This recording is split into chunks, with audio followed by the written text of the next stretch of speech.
এখন আপোনাৰ চামগুৰি বৰঙাতলী ৰিজাৰ্ভ। ইয়াত দেখিবলৈ পোৱা গৈছে যে চৰকাৰী ভূমি কিমান মান আছে?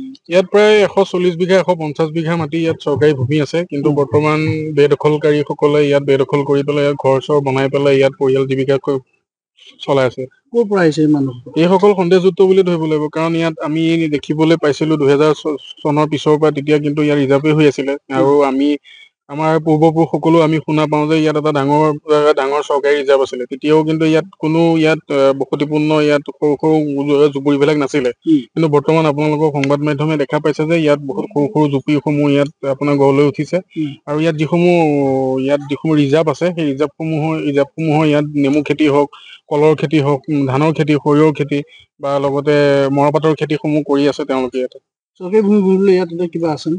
চৰকাৰী ভূমি ইয়াতো আমি দেখিবলৈ পালো, চৰকাৰী ভূমি বুলিবলৈ ইয়াত এডোখৰো মাটি নাই দেখোন। ইয়াত মানুহৰ ঘৰসমূহ ইয়াত সাজি ইয়াত উঠিছে। যিহেতু এতিয়া ৰাজ্যৰ বিভিন্ন প্ৰান্তৰ উচ্ছেদ চলি আছে, কি ক'ব মুখ্যমন্ত্ৰী? হয়, নিশ্চিতভাৱে যে অসমৰ মাননীয় মুখ্যমন্ত্ৰী ডাঙৰীয়াৰ তৎপৰতাত যিসমূহ অবৈধ বেদখলকাৰীয়ে যি চৰকাৰী ভূমিসমূহ যি অধিগ্ৰহণ কৰি আছে, তাত আমি দেখিবলৈ পাইছো যে বেদখল কৰি আছে চৰকাৰে। সেই বেদখল কৰি থকাৰ কাৰণে আমি চৰকাৰখনক ধন্যবাদ জনাইছো। আৰু লগতে আৰু এটা কথা ক'বলৈ বিচাৰো যে আমি স্থানীয় চামগুৰিবাসী হিচাপে চামগুৰি বৰঙাতলী যিটো ৰিজাৰ্ভ, সেই বৰঙাতলী ৰিজাৰ্ভটোৰ ক্ষেত্ৰতো চৰকাৰখনে হওক বা মাননীয় মুখ্যমন্ত্ৰী ডাঙৰীয়া, লগতে চামগুৰি ৰাজহ বিষয়া আৰু নগাঁও জিলা আয়ুক্ত ডাঙৰীয়াক আমি অনুৰোধ জনাইছো অতি সোনকালে যাতে এই চামগুৰি হওক বা ৰূপহী যিসমূহ গ্ৰেজিং যিসমূহ ৰিজাৰ্ভ আছে, সেই ৰিজাৰ্ভসমূহ তৎকালীনভাৱে সোনকালে মুকলি কৰি পেলাই ইয়াত সৰু সৰু ক্ষুদ্ৰ উদ্যোগসমূহ গঢ়ি উঠিবলৈ অনুৰোধ জনাইছো। গৰু চৰণীয়া পথাৰ, চৰকাৰী বিল এইবিলাক উচ্ছেদ কৰিব লাগে। গতিকে মুখ্যমন্ত্ৰীয়ে পদক্ষেপ লৈছে, আৰু এইটোতো বিজেপি চৰকাৰে কৰা নাই নহয়, এইটো কংগ্ৰেছ চৰকাৰে কৰি থৈ গৈছে। বিজেপি চৰকাৰে মাথো এটা ইমপ্লিমেণ্ট কৰিছে, মানে তৰুণ গগৈয়ে কৰি থৈ যোৱা আইনখন কাৰ্যকৰী কৰিছে। গতিকে প্ৰথমতে আমি ভুল দিব লাগিব এতিয়া কংগ্ৰেছ চৰকাৰক।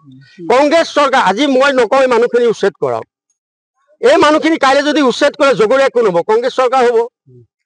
কাৰণ তৰুণ গগৈ চহী কৰি থৈ গৈছে আছাম গেজেটত, এভেকশ্যন অৰ্ডাৰত এওঁলোকে ইমপ্লিমেণ্টহে কৰিছে।